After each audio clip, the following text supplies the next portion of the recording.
Hey, this is Knife Standards. I'm going to be reviewing the QSP Penguin in brass. But first, please follow at Knife Standards. You can follow me on Instagram. And don't forget to like this video and subscribe to my channel. If you want to see more knife content, I'll be bringing you weekly knife reviews, and I have a lot of cool knives coming up soon. Okay, now let's get to the knife. We have the QSP Penguin in brass. QSP is a Chinese-based company. They design and manufacture these knives in China. The team that makes these knives has actually been involved in manufacturing for around 10 years, and they decided to create their own brand in 2017. I wasn't sure what to expect with this knife. I had heard a lot of good things. The price is amazing. Now, this brass one goes for right around $40, $50, and the different versions that they have micarta, carbon fiber. Those versions go for $20, $25, which is just amazing. Really, really good pricing. But you never know what you're going to get. You never know about the quality control. So I was unsure when I received this knife, but ended up being pleasantly surprised. So let's get into the specs. We have brass scales on this particular one. I'm excited about the patina coming along soon. It's starting to show just a little bit. I don't know if you guys can see it on camera. A little bit of patina. But anyway, it comes in a lot of different combos. There's carbon fiber, there's micarta, a couple different colors. I chose the brass. They also have this brass with a satin blade, but I thought they call it the black wash finish, looked pretty cool, so I went with that. As you can see, it's a liner lock. Seems to be pretty sturdy. Now, when I first got this knife, it was a little bit stiff, which I guess is to be expected.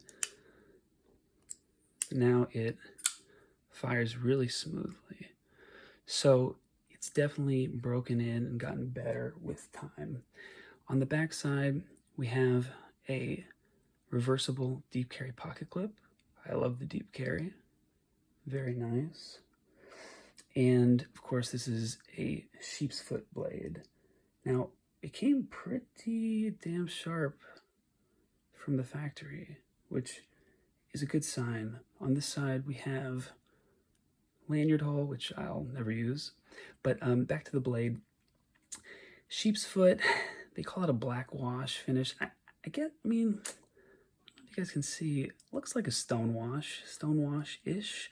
I don't know if it's coated. I guess it's coated. I'm not sure exactly. But anyway, we have D2 steel, which it's a good steel. It's fine. This is a budget blade. I'm not mad about the D2. And we can move on now to measurements and what we're looking at here. We got 4 inches closed. I'll go ahead and get my handy dandy Knife Standards measuring tape. Let's see. Yeah, 4 inches right on the dot closed. It's about 5 ounces, according to the spec sheet on the website. And we have an overall length, let's see, I think it's about 7, yeah, just about 7 inches, which is cool. I mean, I would consider this on the smaller side, but that's kind of my style. Let's go ahead and do little size comparison. Let me get my Benchmade Mini Freak.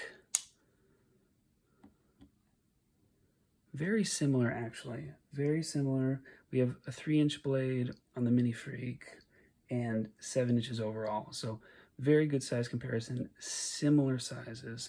Let me go ahead and grab my favorite ProTech Calmigo. Obviously a lot smaller. For the ProTech Calmigo, we have just about a 2-inch blade. I think it's 1.99, and then 5.5 inches overall. So Let's see, I can line these up. Yeah, so I would consider it on the smaller side, but obviously not as small as the Calmigo. It's definitely heavy in hand, which I personally like. I know some of you guys are bug out fans and you want the super, super light, disappear in your pocket knife, but for me, I want to feel like I'm using a knife. There's some good jimping. The thumb studs, not too rough. You get a good grip.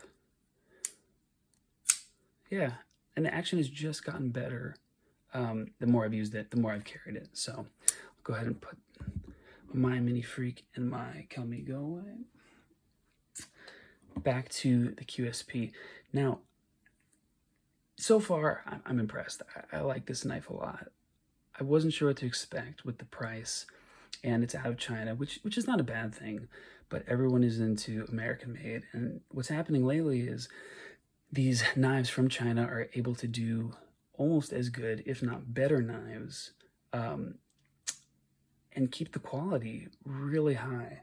So I'm gonna go ahead and get into my upsides, one being the centering of the blade. Now, not perfect, but that's pretty good for a $50 knife.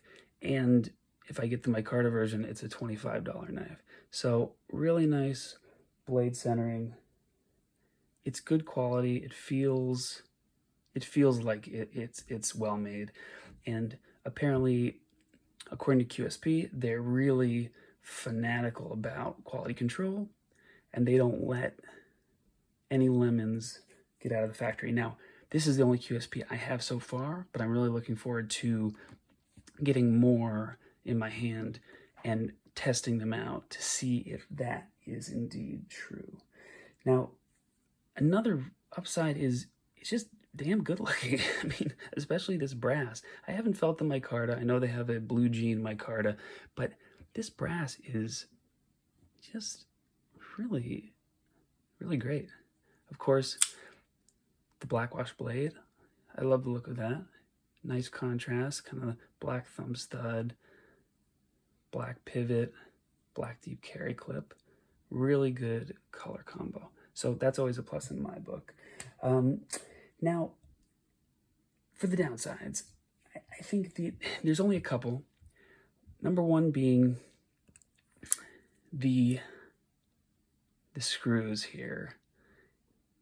These guys stick out. Now, I'll try and see if you can see, yeah. Now, these two, totally fine, smooth. These two, really, not sharp, but you can definitely feel them. They're raised. Now, that doesn't bother me as much as the ones corresponding underneath the deep carry clip. Those really bug me because you have this amazing deep carry clip. I really like this style of clip, but then you have these. Yeah, there we go. You can see those screws sticking out. Now, when it goes in your pocket, that is what's gonna shred your pants. Not really, but it's very annoying. Now, I would much rather, just to go get my Calmigo, I would much rather those screws under the clip be like these from ProTech. Look at that. Yeah, so now ProTech has very similar screws, but they're countersunk recessed screws, and they don't bother me at all.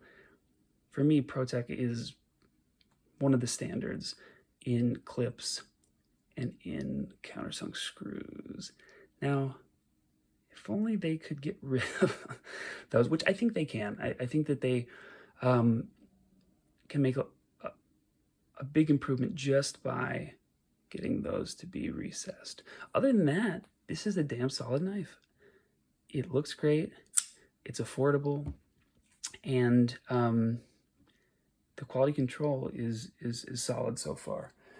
So I think that's about it. I haven't had any trouble as far as performance goes with this knife. I've been carrying it for about a week and a half, and I'm pretty happy with it. So thank you guys for listening, and please join in every week for more knife reviews. I have a lot of cool knives coming up. Thank you so much. This has been Knife Standards.